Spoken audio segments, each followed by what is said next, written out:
አርቲፊሻል ኢንተለጀንስ ማዕከል የተወለደው ከዋናው የእሳቢያችን ምንጭ ነው። በትልቁ እናስባለን፣ ከትንሹ እንጀምራለን። ያን በማስተናሰል ከትልቁ ግባችን እንደርሳለን።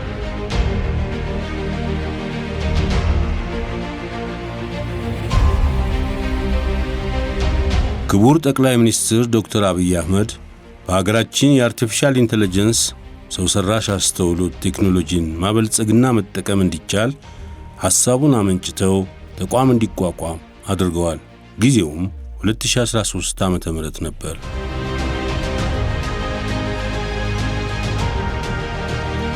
ያኔ የአርቲፊሻል ኢንተለጀንስ ማዕከል ነበር።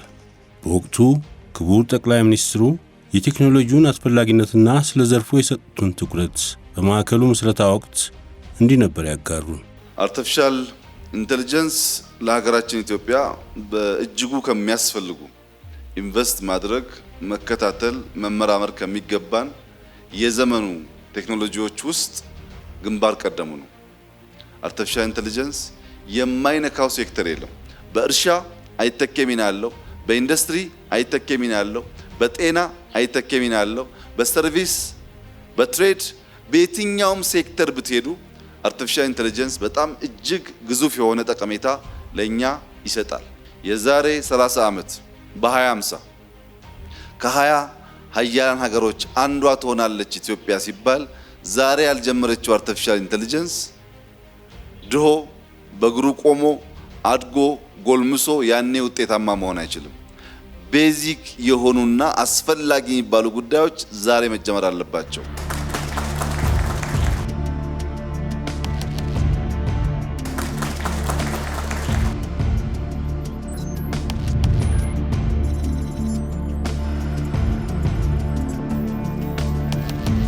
የሰው ሰራሽ አስተውሎት አርቲፊሻል ኢንተለጀንስ ቴክኖሎጂ ለሁሉም ዘርፍ ጥቅም ይሰጣል። በብዙ መልኩ የሰው ልጆችን የአኗኗር ዘይቤ ቀይሯል፣ ድካምና ጊዜም ቆጥቧል።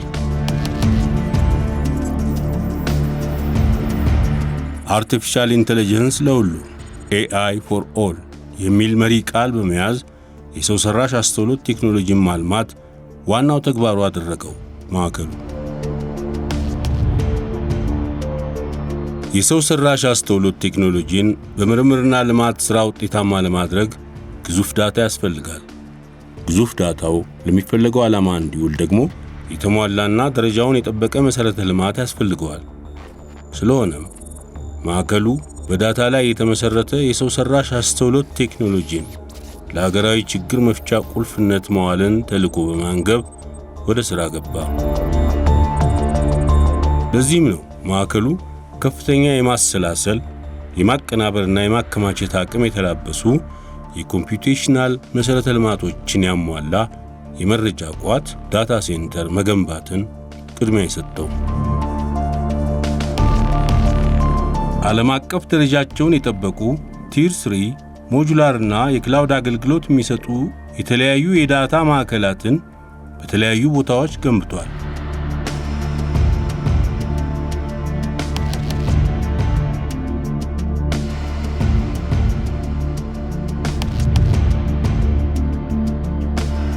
ክቡር ጠቅላይ ሚኒስትር ዶክተር አብይ አህመድ የዘወትር ክትትልና ግልጽ አመራር ሰጭነት ቴክኖሎጂው የምርምርና ልማት አድማሱን በኮምፒውተር ቪዥን፣ በኤአይ እና ሮቦቲክስ፣ በማሽን ለርኒንግ፣ በተፈጥሮ ቋንቋ ቅንብር እንዲሁም በቢግ ዳታ ላይ በልዩ ትኩረት ማከናወኑን ቀጠለ። ለዚህም ይረዳው ዘንድ ቀድሞ ከነበረው ተጨማሪ ተግባርና ኃላፊነት ጋር በ2014 ዓ.ም ከአርቲፊሻል ኢንተለጀንስ ማዕከል ወደ ኢትዮጵያ አርቲፊሻል ኢንተለጀንስ ኢንስቲትዩትነት ተሸጋገረ። በጥልቅ የሳይንሳዊ ምርምርና ልማት ሥራዎች የተለያዩ ዘርፎችን አሰራር ማዘመን እንዲሁም ጊዜን ለመቆጠብ ወጪን ለመቀነስና አላስፈላጊ እንግልትን ከሀገራችን ከአገልግሎት ሰጪ ተቋማት አሰራር ለማስወገድ አቅም መሆን ጀመረ። በተፈጥሮ ቋንቋ ቅንብር 5 ሀገርኛ ቋንቋዎችን ማለትም አማርኛ፣ አፋን ኦሮሞ፣ አፍ ሶማሌ፣ ትግርኛና አፋርኛን የማሽን ቋንቋ ማድረግ ተቻለ። ይህም በሰው ሰራሽ አስተውሎት ቴክኖሎጂ ተናጋሪን መለየት፣ ቋንቋን ልየታ፣ የዳኝነት አገልግሎትን በኤአይ በመታገዝ የፍትህ ስርዓቱን ማዘመን እንዲሁም ወራት ይፈጅ የነበረውን የትራንስክሪፕሽን ድምፅን ወደ ጽሑፍ መቀየርን ሥራ በማሽን በመታገዝ ባጠረ ጊዜ 96% አስተማማኝነት አገልግሎት ማግኘት አስቻለ። በሀገር ልጅ በራስ አቅም በራስ ዳታ ሳይንሳዊ መመዘኛዎችን አሟልቶ የራስን ችግሮች ለመፍታት ኢንስቲትዩቱ ለሀገራችን ጉልህ ሚናውን እያበረከተ ይገኛል። ዘመናዊ የመንግሥት አገልግሎት አሰጣጥን ለማቅረብ የተለያዩ ተቋማት በአንድ ማዕከል ተሰባስበው አገልግሎት የሚሰጡበት የመሶብ የአንድ ማዕከል አገልግሎትን የሶፍትዌር ልማት ሥራው ሙሉ በሙሉ በኢትዮጵያ አርቲፊሻል ኢንተለጀንስ ኢንስቲትዩት ነው የበለጸገው። በዘመናዊ የመረጃ ቋቱ ዳታ ማዕከሉ አገልግሎት የሚሰጠው መሶብ የአንድ ማዕከል አገልግሎት ዛሬ በክልሎችና በከተማ አስተዳደሮችም የአገልግሎት አድማሱን ሲያሰፋ ኢንስቲትዩቱ የዲጂታል አገልግሎትን በፍጥነትና በጥራት ለዜጎች መስጠት እንዲቻል የአንበሳው ሚና እየተወጣ ይገኛል።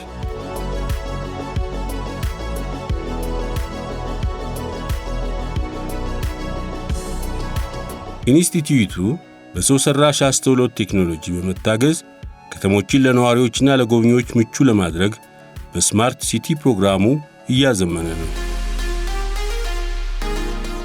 የኤአይ አቅም የተላበሱ ዘመናዊ የተሽከርካሪ ሰሌዳ ልየታና የአይን ቆብ ቅድን በመጠቀም የግለሰብን ማንነት መለየት የሚያስችሉ ሥርዓቶች ዛሬ በተለያዩ የሀገራችን ከተሞች አገልግሎት መስጠት ጀምረዋል። ይህም ከተሞቻችን ሰላማዊ፣ ለኑሮ ለንግድም ሆነ ለጉብኝት ተመራጭ የእድገት ማዕከል እንዲሆኑ ኢንስቲትዩቱ በትጋት እየሠራ መገኘቱን ያሳያል።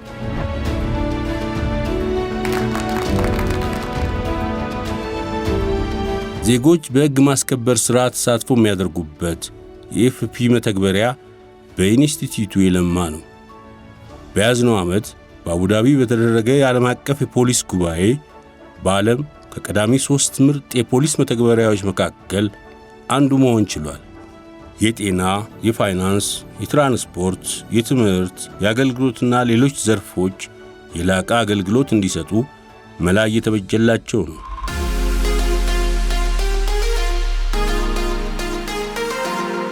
ለአብነትም በኢንስቲትዩቱ የበለጸጉትና ለኢትዮጵያ ጉምሩክ ኮሚሽን አገልግሎት አሰጣጥ መዘመን ጉልህ ሚና እያበረከቱ የሚገኙት የኤአይ አቅም የተላበሱ ሥርዓቶች ችግር እየፈቱ ይገኛሉ። የኢትዮጵያ ኤሌክትሮኒክስ የጭነት መከታተያ ሥርዓት፣ የመንገደኛ የስጋት ትንተና መከታተያ ሥርዓት፣ የጉምሩክ ወሰን መከታተያ ሥርዓት እንዲሁም የቦንድድ መጋዘን አስተዳደር መከታተያና የደንበኞች የአገልግሎት አሰጣጥ የውይይት መለዋወጫ ቻትቦት ኢትዮጵያ ከዘርፉ ማግኘት ያለባትን ጥቅም በተገቢው መልኩ እንድታገኝ እያገዙ ይገኛሉ። የሰው ሰራሽ አስተውሎት ቴክኖሎጂ ለጤናው ዘርፍ መዘመን የበኩሉን ድርሻ እያበረከተ ነው። ኢንስቲትዩቱ የስፔሻሊስትና ሰብስፔሻሊስት የሕክምና ዶክተሮች ዕውቀትና ልምድ ከኤአይ ባለሙያዎች ጋር በማጣመር ያበለጸጋቸው የኤአይ ሥርዓቶች ዜጎቻችን በቴክኖሎጂው አማካይነት ፈውስ እንዲያገኙ እያገዙ ነው። በተወሰኑ ሆስፒታሎች እየተተገበሩ የሚገኙት የጡት ካንሰር ልየታ፣ የስኳር ህመም ልየታ፣ የጭንቅላት እጢ ልየታ፣ የልብ ህመም ልየታና የሕፃናት ቆዳ በሽታ ልየታን ማከናወን የሚችሉት የምርምር ውጤቶች ዛሬ ውጤታማ የተቋሙ ሥራዎች ሆነዋል።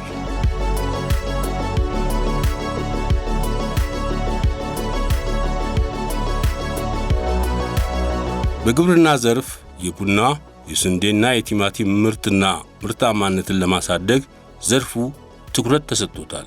ይህም የሰብልና አትክልቶችን ቅጠል ምስል በመጠቀም የበሽታውን አይነት፣ መወሰድ ያለበትን ሳይንሳዊ መፍትሄ እንዲሁም ሊያጋጥም የሚችልን የምርት መጠን መቀነስ እንዴት መቀልበስ እንደሚቻል የበርካታ ባለሙያዎችን ዕውቀትና ክህሎት አጣምረው የያዙ ሞዴሎች ውጤታማ ናቸው።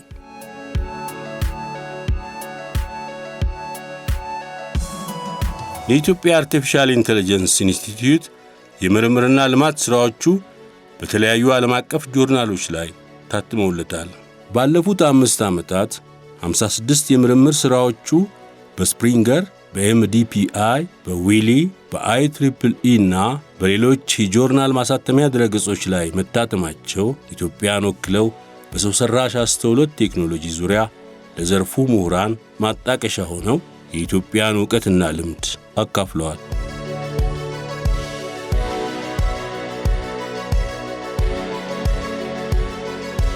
በተጨማሪም ከኢንስቲትዩቱ የምርምርና ልማት ሥራዎች 9ኙ ከኢትዮጵያ አእምሯዊ ንብረት ባለሥልጣን ዕውቅና ተቸሮቸዋል።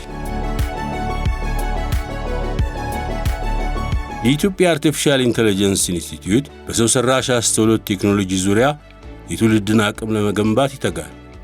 ከ2014 ዓ.ም ጀምሮ በክረምት ሰመር ካምፕ ተቀብሎ ታዳጊዎችን ስለ ሰው ሠራሽ አስተውሎት ምንነት፣ አስፈላጊነትና ዘርፉ የሚፈልገውን አቅም ለማዳበር ታዳጊዎች ማድረግ ያለባቸውን ትኩረት በበሳል ባለሙያዎቹ በተደራጀ መንገድ ሥልጠና እየሰጠ ይገኛል።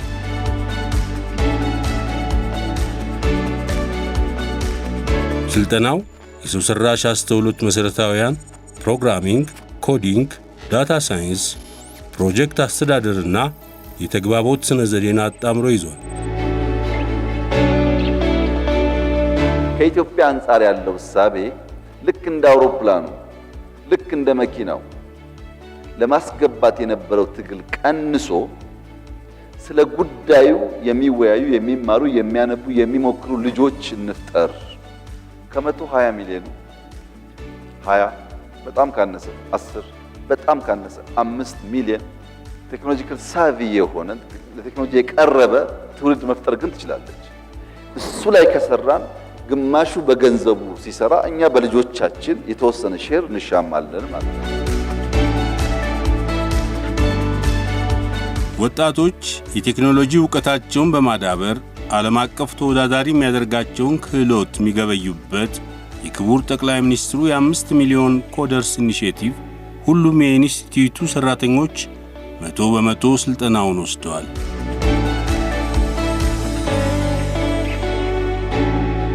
እነዚህ 5 ሚሊዮን ኮደርስ ለኢትዮጵያ ብቻ ሳይሆን ለአፍሪካም አዳዲስ ተስፋ፣ አዳዲስ የእድገት ትልም የሚቀርጹ እንደሚሆኑ ይገመታል። ያ ደግሞ የሚሆነው በመደበቅ ሳይሆን ያለንን በመስጠት፣ በመስነፍ ሳይሆን በመትጋት፣ በመሰናሰል በመደመር ከሰራ ነው ምንም ጥርጥር የለውም የኢትዮጵያ ተስፋ በእጃችን የምንጨብጠው ተስፋ በልጆቻችን አእምሮ፣ ልብ ውስጥና እጅ ውስጥ ይሆናል። ባለፉት 4 ክረምቶች 600 የሚጠጉ ታዳጊዎችን አሰልጥኖ አስመርቋል።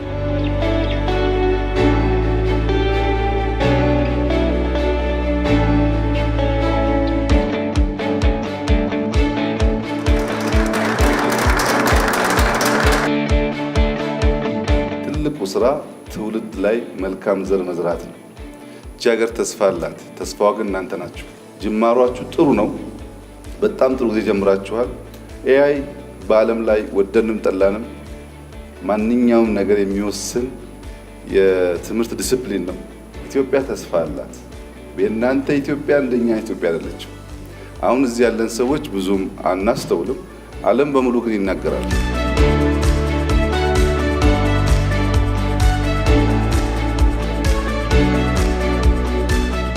አርቲፊሻል ኢንተለጀንስ የተፈጠረለትን ዓላማ እያሳካ ነው ያለው። ከእናንተ የምንፈልገው ዛሬ የሚፈጠር ቴክኖሎጂ ሳይሆን ቴክኖሎጂ የሚፈጠር ሰው መፍጠር ነው።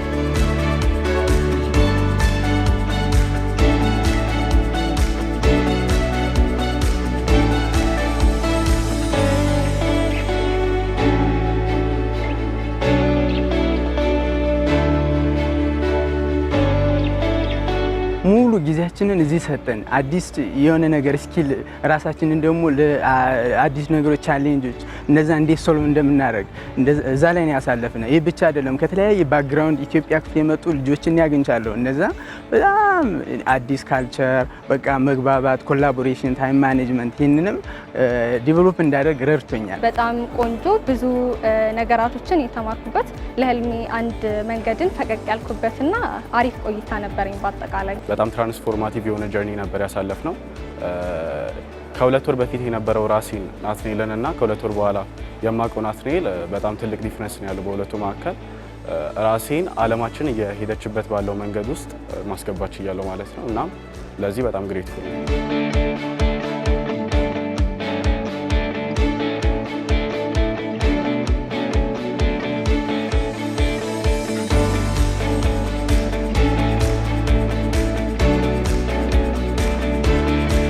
ታዳጊዎች በምረቃ ጊዜ በሚያቀርቡት የመመረቂያ ፕሮጀክት የተመረጡ ቁልፍ ችግሮችን በሰው ሰራሽ አስተውሎት ቴክኖሎጂ አማካኝነት እንዴት መፍታት እንደሚቻል ተግባራዊ መፍትሄ ያበጁበታል። ክቡር ጠቅላይ ሚኒስትር ዶክተር አብይ አህመድ በአካል ተገኝተው ለታዳጊዎች ዕውቅናና ሽልማት በሰጡበት በዚህ ፕሮግራም ታዳጊዎች ሩቅ እንዲያልሙ፣ ለችግሮች መፍትሄ እንዲተልሙ መንገድ መሪ ሆኗል። መፍጠር ከትጋት ውጭ ከድካም ውጭ እንደ ማንኛውም ሰው ተኝታችሁ እንደ ማንኛውም ሰው ወጣችሁ ገብታችሁ እንዝናና ብላችሁ መፍጠር አትችሉም። ጥሪያችሁና ዓላማችሁ መፍጠር ከሆነ መድከም የየዕለት ልምምዳችሁ መሆን አለበት።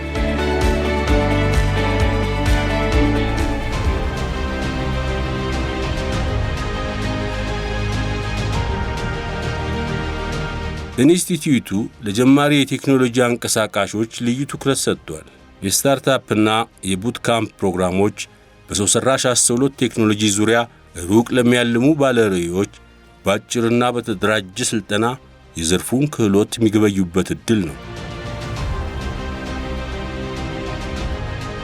ፕሮግራሙ ለጀማሪዎች ራሱን ችሎ በተዘጋጀ ባለ 5 ወለል ምቹ ሕንፃ የመስሪያ ቦታ፣ የስልጠና፣ የዓለም አቀፍ ትስስር፣ የመስሪያ ቁሳቁስ ድጋፍና የገበያ ትስስር በተገቢው መልኩ በማካተት ጀማሪ አንቀሳቃሾች ራሳቸውን እንዲችሉ ለማገዝ በክቡር ጠቅላይ ሚኒስትር ዶክተር አብይ አህመድ ግልጽ አቅጣጫ በመተግበር ላይ ነው። የሰው ሰራሽ አስተውሎት ቴክኖሎጂን በታዳጊዎች ልብ ለማንበር በየትምህርት ቤቶችም የኤአይ ክበባት እየተቋቋሙ ነው። ክበባቱ ተማሪዎችን ከልጅነታቸው ጀምሮ ስለ ዘርፉ ግንዛቤ እንዲኖራቸው እንዲሁም ዓለም አቀፋዊ ምልከታ እንዲላበሱ እያገዙ ነው።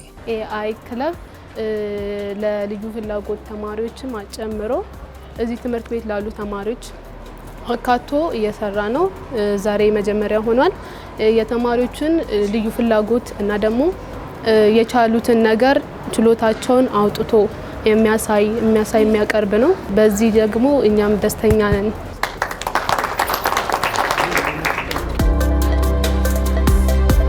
ከዚህም ባሻገር ከዘርፉ በላቀ ደረጃ ተጠቃሚ ለመሆን በከፍተኛ የትምህርት ተቋማት የሰለጠኑ ባለሙያዎች ማፍራት የግድ ይላል። ለዚህም ነው ኢትዮጵያ በኤአይ ዘርፍ በመጀመሪያ በሁለተኛና በሶስተኛ ዲግሪ ደረጃ ከከፍተኛ የትምህርት ተቋማት ጋር በመተባበር የሰው ኃይል እያሰለጠነች ያለው። የኛ ዩኒቨርሲቲዎች ካሪኩለም ቀርጸው በፒኤችዲ ደረጃ ኤአይ ይሰጣል። ተከታይ አይደለንም ማለት ነው። ውጤት ባለን የገንዘብ ውስንነት፣ የግብዓት ውስንነት በማርኬት ውስጥ ያለን ድርሻ ውስን ሊሆን ይችላል። ግን ሰው እያነቃን እያስተማርን ነበር። ፔፐር ላይ የሚቀመጥ ነገር አይደለም የምንሰራው፣ ለሀገር የሚጠቅም ነገር ነው። ከእናንተ ጋር በመተባበር እና ከሪሰርች ተቋም ጋር የሚሰራ ነገር በቃ ትክክል የሀገርን ችግር ያለበትን ችግር ሊፈታ የሚችል እና ሊፕ ፍሮግ ሊያደርገን የሚችል ነገር ስለሆነ በጣም ደስ ብሎኛል። በሀገራችን ውስጥ ሆነን እንደዚህ አይነት ፕሮግራም መማር ያለን ነገር እዚህ ሆነን ፋሚሊ ጋር ሆነን ይህንን መማር መቻል ሳንርቅ ሳንሄድ ይህንን እንደዚህ አይነት እድል ማግኘት በአርቲፊሻል ኢንቴሊጀንስ ፒኤችዲ ደረጃ ትልቅ እድል ነው። ይህን እድል በማግኘቴ በጣም ደስ ብሎኛል። ስፔሻሊ ዩኒቨርሲቲና ኢንዱስትሪ አንድ ላይ ሆኖ የሚሰጡት ፕሮግራም በመሆኑ እኛ እድለኞች ነን ብዬ አስባለሁ እና ይህንን ኦፖርቹኒቲ ስለሰጣችሁን አመሰግናለሁ። ኤአይ የሚያስፈልጉ የሆኑ እውቀቶችን፣ ኢንፎርሜሽኖችን እንዲሁም ሪሶርሶችን ሼር ለመደራረግ ትልቅ ኦፖርቹኒቲ ስላገኘን የትምህርት ቆይታችን በጣም ጥሩ ነበር። መንግስታት በቅጡ ከኩባንያዎች ባሻገር በደንብ ተረድተው ፖሊሲ ሳያስቀምጡ ተቋም ሳይገነቡ ኢትዮጵያ ኤአይን ተገንዝባ በሰነዶቿ አስቀምጣ ፖሊሲ ነድፋ ተቋም ገንብታለች። እንደ ከዚህ ቀደሙ የበይ ተመልካች በርቀት ነገር ይሆን የምትናገር በርቀት ነገር ይሆን የምትሰማ ሀገር ግን አይደለችም። በቅርበት ሰብጀክት ማተሩን ተገንዝባ ልጆቿን አሰልጥና ውጤት እያየችበት ነው ያለው።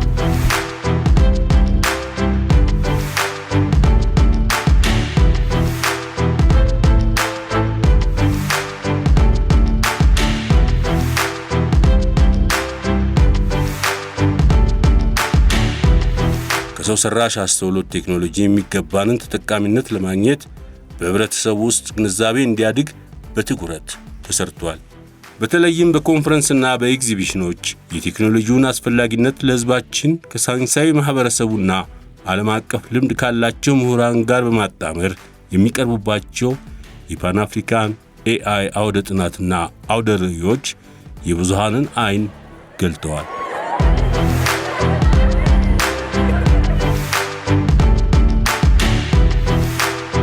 የኢትዮጵያ አርቲፊሻል ኢንተለጀንስ ኢንስቲትዩት በ5 ዓመታት ጉዞ ሮቦቶችንም አበልጽጓል። ስሜ ሰላም ይባላል።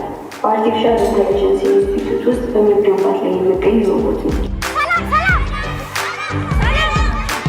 በኢንስቲትዩቱ በመበልጸግ በሀገርኛ ቋንቋ የማስጎብኘት አገልግሎት የምትሰጠውንና ሰላም የሚል መጠሪያ ስም የተቸራትን ሮቦት ጨምሮ በሳይንሳዊ ኮንፈረንስና ኤግዚቢሽኖች ሮቦቶች ለሰው ልጅ ማገልገል ጀምረዋል።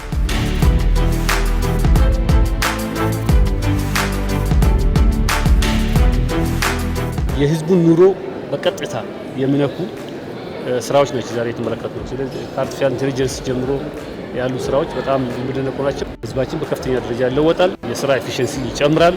ኤፊሺየንሲ ጨመረ ደግሞ ምርታማነት ይጨምራል ማለት ነው። Artificial Intelligence Institute, things about health, things about monitoring for security and things like that. So it is really wonderful to see that Africa is making so much progress on its own. ኢትዮጵያችን በጣም ትልቅ ቦታ የደረሰች እንደሆነ ዓለም ላይ ከአፍሪካ ፈርቀዳጅ እንደሆነች ሌሎችን አፍሪካ ሀገራትን የቀየረች እንደሆነ እኛም እየተቀየረ እንደሆነ ፊል እናደርጋለን እና ያለን የሚዳበስ የምታየው የምትይዘው ነገር ነውና እን በማየታችን በእኛ ጊዜ አሁን በመጀመሩ የዚህ ጀነሬሽን ሰው በመሆኔም እኔም እድለኛ ነኝ። እኛ እዚህ መምጣታችን ለፊውቸራችን እንዴት ነው ማስኬድ ያለብን የሚለውን ነገር አሳይቶኛል። ማለት ቴክኖሎጂ ምን ያህል ጥቅም እንዳለው ነገሮችን እንዴት እንደሚያቀልልን አይቻለሁ። ይህንን እንሰራለን ብላ ኢትዮጵያ ከዚህ በኋላ አንድ መግለጫ ስትሰጥ እንዴት ይቻላል የሚልን ነገር ያከሸፈ ነው። በቃ መስራት እንችላለን።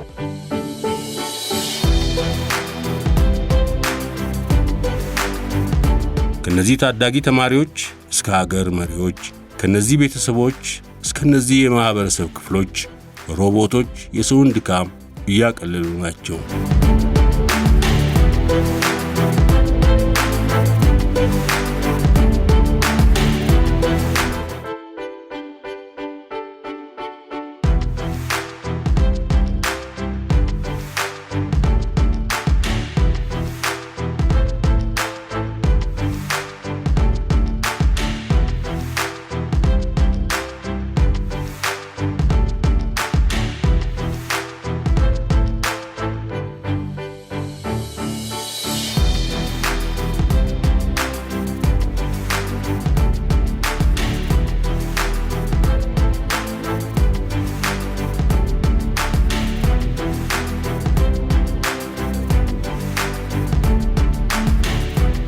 This is a first in Africa. It is also a pioneering organization that is helping in the field of new technology to assist improve the way things are done continent-wide. በጣም መንፈስን የሚያነሳና ልብን የሚይዘኝ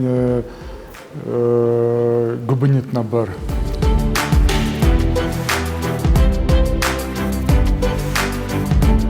it's very encouraging to see that this is already part of the country, and obviously there is a strong sense of priority on this here.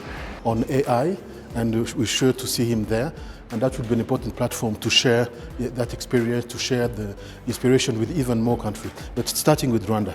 I did think that AI had gotten to this level in Africa especially.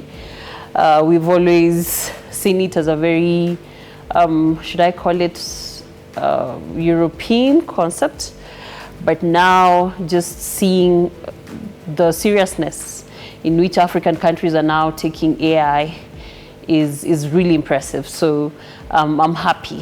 Coming here has opened my eye further because I didn't know that Africa has gone this far in relation to AI deployment. I've not had the experience like personally like I'm having it at the Ethiopian Artificial Intelligence Institute today. It's very impressive. It's very good to see that there is a separate institute in Ethiopia. Unlike in my country, Armenia, we don't have that. It's very important to to develop the AI sector, to have a separate entity that dealing with AI agenda. Very impressed by the huge progress that the institute has made in a very short span of time.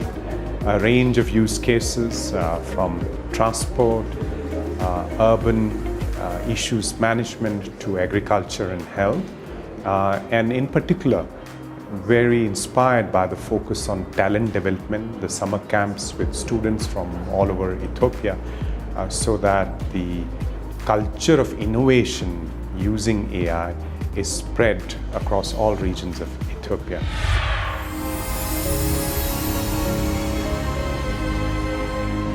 ስለ ሰው ሰራሽ አስተውሎት ቴክኖሎጂ ግንዛቤ ለማዳበር በኢንስቲትዩቱ የተዘጋጀው አስተውሎት ሳይንሳዊ ፊልም ለማህበረሰቡ ቀርቧል። ስማርት ነው ዘዴ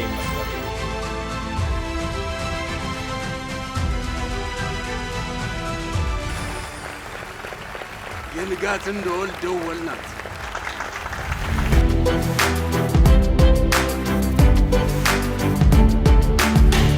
ኢምፓወሪንግ አፍሪካ ስሩ ኤአይ በሚል መሪ ቃል ለተከታታይ 3 ዓመታት የተካሄዱት እነዚህ የዘርፉ መድረኮች ምሁራንን፣ የፖሊሲ አውጪዎችን፣ ጀማሪ የቴክኖሎጂ አንቀሳቃሾችን እንዲሁም ማህበረሰባችንን በአንድ መድረክ አገናኝተዋል።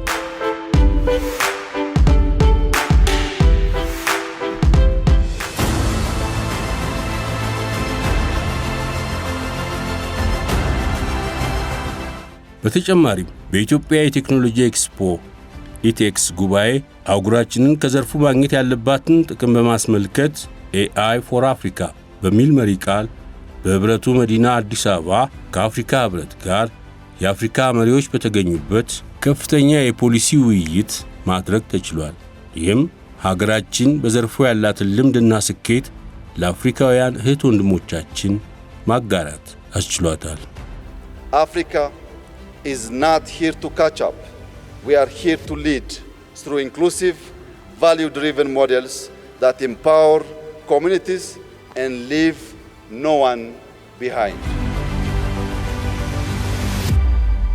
ለሀገራችን የቴክኖሎጂውን አስፈላጊነት ቀድመው በመረዳት ከምስረታው ጀምሮ ግልጽ አቅጣጫ ያስቀመጡት ጠቅላይ ሚኒስትር አብይ አህመድ የቅርብ ክትትል እያደረጉ ባሳለፍናቸው 5 ዓመታት ውጤታማ ሥራ አከናውኗል።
አሁን ደግሞ ኢንስቲትዩቱን ወደ ሌላ የስኬት ምዕራፍ የሚያሸጋግር ትኩረት በመንግስት በኩል አግኝቷል።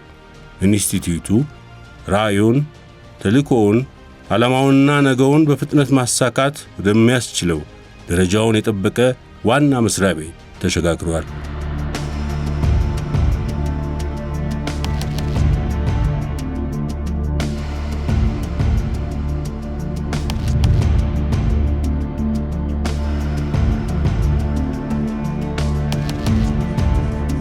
አዲሱን የኤአይ ሄድኳርተር ብታዩ ጥሩ ነው። ያስደንቃል፣ በእውነት ያስደንቃል። እንኳን ኢትዮጵያ ውስጥ አፍሪካ ውስጥ እንደዚህ ያለ አቅም በ5 ዓመት መፍጠር አይቻልም።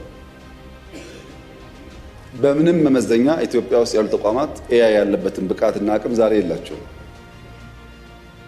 ይሄን ስታዩ ለልጆቻችሁ ምን ያክል ኩራት እንደሚሰማችሁ ጥርጥር የለውም።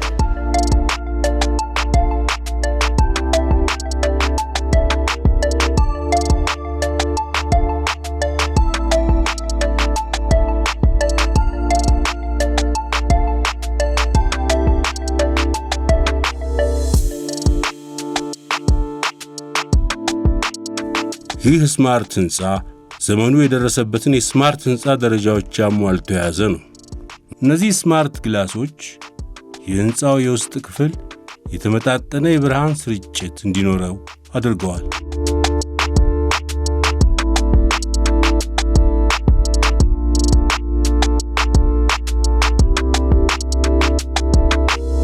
ገመድ አልባ የድምፅ መነጋገሪያ የተገጠመላቸው እነዚህ አዳራሾች ምቹ የሐሳብ ማፍለቂያና የውይይት ማዕከላት ናቸው።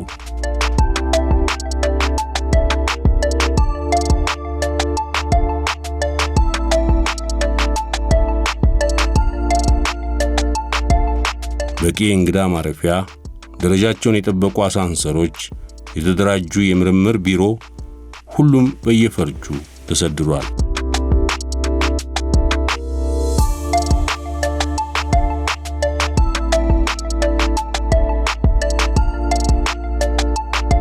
የሥልጠና ማዕከላቱ በየትኛውም ሁኔታ ለሥራ ዝግጁ ናቸው።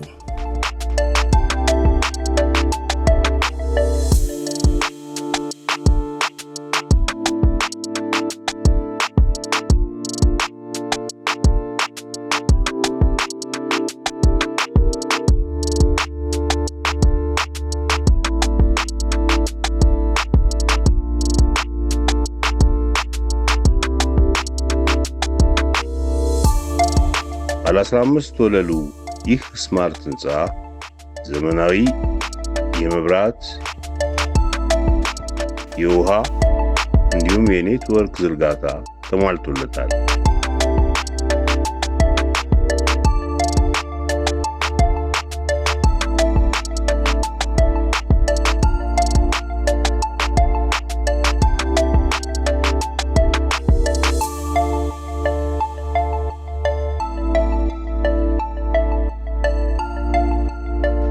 በመጀመሪያ ወለሉ ላይ የሚገኘው ይህ የኤአይ የምርምርና ልማት ውጤቶች ማሳያ ሾሩም በላቁ የቴክኖሎጂ ውጤቶች የተደራጀ ነው።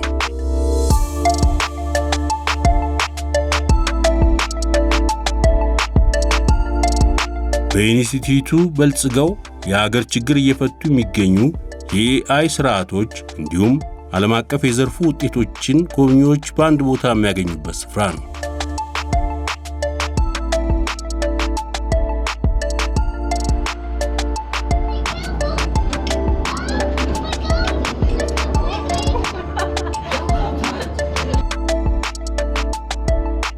ንጹህና ለሕፃናት ምቹ ሆኖ የተገነባው የሕፃናት ማቆያ ዴይ ኬር ሴንተር ሠራተኞች ጨቅላ ሕፃናት ልጆቻቸውን በሥራ አካባቢ እንዲያገኙ ያግዛል። በተለይ ሴት ሠራተኞች በየሰዓቱ ልጆቻቸውን እንዲጎበኙ ቅርብ መሆኑ ልባቸው ርፍ እንዲል አድርጓል።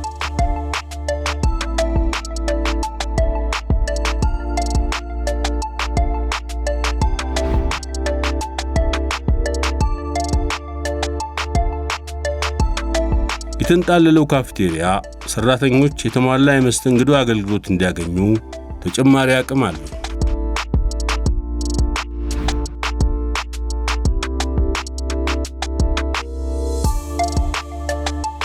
ይህ የአንድ ተቋም ታሪክ ብቻ አይደለም።